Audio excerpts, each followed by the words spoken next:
अस्सलाम वालेकुम। उम्मीद करता हूँ सब लोग बेहतरीन होंगे।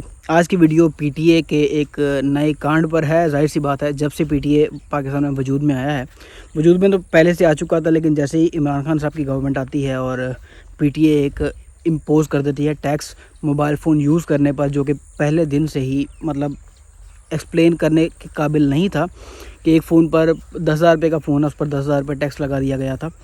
एनीवेज़, इस टॉपिक पर वीडियो नहीं है। पीटीए ने खामोशी से एक नया काम डाल दिया है। वो ये है कि अब आप जैज़ कैश, इजी पैसा या मीज़ान बैंक जैसी एप्लीकेशन से अपना टैक्स पे नहीं कर सकते। एक तो उनका टाइप हो गया है बैंक अल्फला के साथ। आपने काफ़ी अर्सा पहले वीडियो देखी होगी जो मैंने बनाई थी कि आप बैंक अल्फला की ऐप से इंस्टॉलमेंट पर आईफोन और सर्टन गैलेक्सी S23 अल्ट्रा वगैरह, सैमसंग के फ़ोन और आईफोन वगैरह ख़रीद सकते हैं इंस्टॉलमेंट्स पर।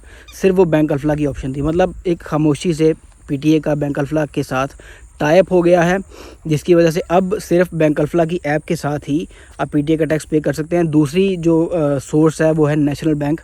नेशनल बैंक में जाके आप टैक्स पे कर सकते हैं। तो इसके जो आउटकम है वो ये है कि ज़ाहिर सी बात है, पहले बहुत आसान था हम लोगों के लिए, शॉपकीपर्स के लिए, जितने भी मोहल्ले में बैठे लोग हैं उनको बेनिफिट ये था कि लोग आते थे चुप करके जैज़ कैश के ज़रिए या इजी पैसा के ज़रिए अपना सबसे जो इजी फॉर्मेट था टैक्स पे करने का, जो इजी सोर्स था वो था इजी पैसा या जैज़ कैश। वो अब पॉसिबल नहीं है। आपने नोटिस भी किया होगा कि इजी पैसा जैज़ कैश से अब ये टैक्स पे नहीं हो पा रहा। ये अब सिर्फ दो ही तरीके हैं, या बैंक अल्फला सोर्स है या national bank of Pakistan source है। बैंक अल्फला की ऐप से अगर कर दो तो वो सबसे इजी है, और डेफिनेटली हर बंदे के पास बैंक अल्फला जैसा सोर्स मौजूद नहीं है। बैंक अल्फला का अकाउंट नहीं है हर बंदे के पास। तो अभी जो अमीर लोग हैं, फॉर एग्जांपल लगा रहे, जिसने iPhone 14 pro max, 13 pro max या 15 प्रो मैक्स का टैक्स पे करना है, उनके पास तो सोर्सेज हैं, वो किसी मुलाजिम को बेच के चुप करके अपना टैक्स पे करवा सकते हैं। लेकिन जो गरीब तबका है, फॉर एग्जांपल नोकिया के जो फ़ोन्स हैं जो हमारे पास आए पड़े हैं, नोकिया के फ़ोन्स, उनका टैक्स 660 रुपये है। तो ये जो छोटे टैक्स पे करने वाले फ़ोन है वो मोस्टली गरीब तबका होता है, और जो मज़दूर तबका कह लें वो तबका होता है।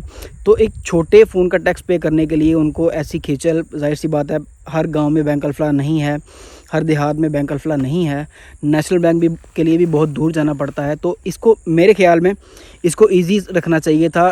टैक्स कलेक्शन में भी आसानी होती गवर्नमेंट के लिए, और ज़ाहिर सी बात है कंज्यूमर्स के लिए भी ये आसानी रहती। वैसे भी पीटीए जब भी कोई ऐसा मतलब कोई कांड वगैरह करती है, उसके पीछे कोई रीज़न तो ऐसी लॉजिकल होती नहीं जो एक्सप्लेन की जा सके। हमेशा से ही ऐसे हुआ कि वन साइडेड उन्होंने डिसीजन लिया है। अब फॉर एग्जांपल 15 प्रो मैक्स का टैक्स 1,90,000 रुपये के करीब है, 1,90,000 रुपये के करीब। ये तो चलो ठीक है, समझ में आता है, जिसने 5-6 लाख रुपये का फ़ोन ख़रीदना है वो इतना भी पे कर देगा। लेकिन जो छोटे फ़ोन हैं उन पर टैक्स भी बहुत ज़्यादा है, लेकिन इलॉजिकल है। For example Motorola Edge plus जो है वो 17,000 रुपये की कैटेगरी का फ़ोन है, उस पर टैक्स 3,800 रुपये है। और जो उसी का दूसरा वेरिएंट ले लें, मोटोरोला एज प्लस 2022, उसका टैक्स 75,000 रुपये है। तो बड़ा ही इलॉजिकल सा तरीका है पीटीए का। ये टैक्स कलेक्शन पहले सिंपल थी, हम लोग इजी पैसा जैज़ कैसे इजीली कर देते, लेकिन अब वो भी बहुत ज़्यादा मुश्किल हो गई है। मुश्किल इस लिहाज से कि दो तरह के इसमें इश्यूज़ आ रहे हैं।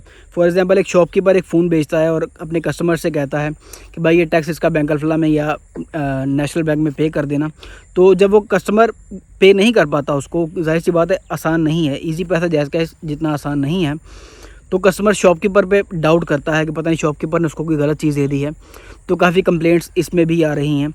दूसरी जो रिस्ट्रिक्शन है वो ये है कि एक बंदा अपने आईडी कार्ड पे एक साल में 5 डिवाइसेस अप्रूव कर सकता है। तो जो शॉपकीपर्स हैं वो उन्होंने पूरे साल में 5 फ़ोन तो बेचने नहीं हैं। तो ये भी एक मुश्किल है कि वो, जाहिर सी बात है, पहले ये तरीका था कि एक ही शॉपकीपर फ़ोन बेच रहा है और अपने फ़ोन के साथ वो कस्टमर को, बुज़ुर्गों को, फॉर एग्जांपल बुज़ुर्ग ज़्यादातर इस सहूलत से मतलब फ़ायदा उठाते थे कि कस्टमर को पीटीए अप्रूव्ड ही फ़ोन मिल सकता है। लेकिन अब जो ट्रेंड चल पड़ा है वो ये है कि अब नॉन पीटीए फ़ोन ही बिकते हैं और कस्टमर को खुद ये फ़ोन अपने पीटीए अप्रूव करवाने पड़ते हैं। तो डेफिनेटली मुश्किल में इजाफा हुआ है।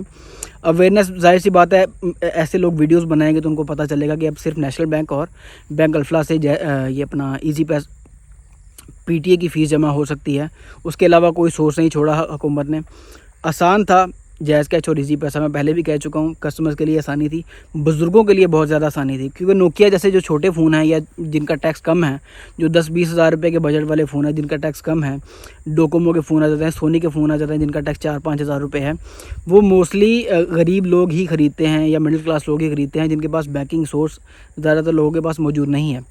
तो अगर कोई गवर्नमेंट रिप्रेजेंटेटिव सुन रहा है तो मेरे ख्याल में टैक्स कलेक्शन में भी आसानी है और कंज्यूमर्स के लिए भी आसानी है अगर जैज़ कैश इजी पैसा से इसको अलाउ किया जाए, क्योंकि ऑप्शन अभी भी मौजूद है। आप जैज़ कैश में जाएँ, वहाँ पर गवर्नमेंट पेमेंट्स के ऑप्शन में जाएँ, वहाँ पे FBR पे क्लिक करें तो PSID कोड मांगता है। मीज़ान बैंक की एप्लीकेशन में जाएँ, वहाँ पर भी मोबाइल टैक्स की ऑप्शन आती है, लेकिन पे नहीं हो पा रहा, क्योंकि सिर्फ सोर्स 2 ही छोड़े हैं, बैंक अल्फला और नेशनल बैंक। तो मेरे ख्याल में सारे सोर्सेज होने चाहिए, गवर्नमेंट को टैक्स कलेक्शन में आसानी होगी। तो मेरे ख्याल में आज की वीडियो यहीं तक थी, मिलते हैं अगली वीडियो में। अपना ढेर सारा ख्याल रखिएगा। अल्लाह हाफ़िज़।